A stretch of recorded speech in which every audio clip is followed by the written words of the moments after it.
پوهنې وزارت په تیر 1403 لمریز کال کې د هیواد په کچه 954 ښوونیزې او اداري ودانۍ ترمیم کړي دي. د هیات وزارت ویان منصور احمد حمزه وایي چې د هیواد په بیلابیلو ولایتونو کې دغه ودانۍ ترمیم شوي دي چې ډیری یې تدریسي ودانۍ دي او ټول 455 میلیونه افغانۍ لګښت ورباندې راغلی دی چې د دغه ودانیو زیاته برخه 801 ودانۍ د پوهنې وزارت له بودیجې څخه بیا رغول شوي او ګټې اخیستنې ته سپارل شوي دي او پاتې نور کم شمیر ودانۍ د مرستندویه بنسټونو په همکارۍ سره بیا رغول شوي دي. د افغانستان اسلامي امارت د پوهنې وزارت له لوري د تیر 1403 ښوونیز کال پر مهال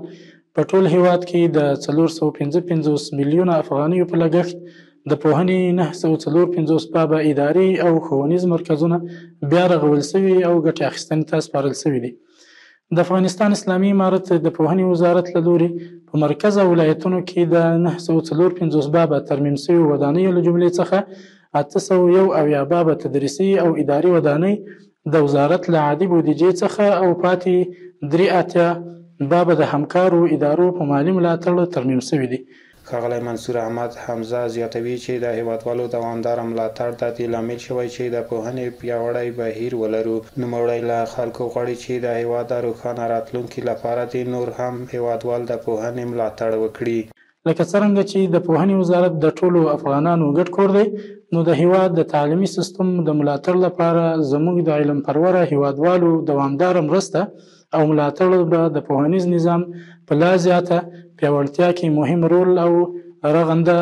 اغیز ولري، ترڅو د هیواد بچیانو ته لا زیات ښوونیز او روزنیز خدمتونه وړاندې شي. له همدې امله د پوهنې وزارت د علم دوسته هیوادوالو په ځانګړې توګه د شتمنو شخصیتونو او ملي سوداګرو څخه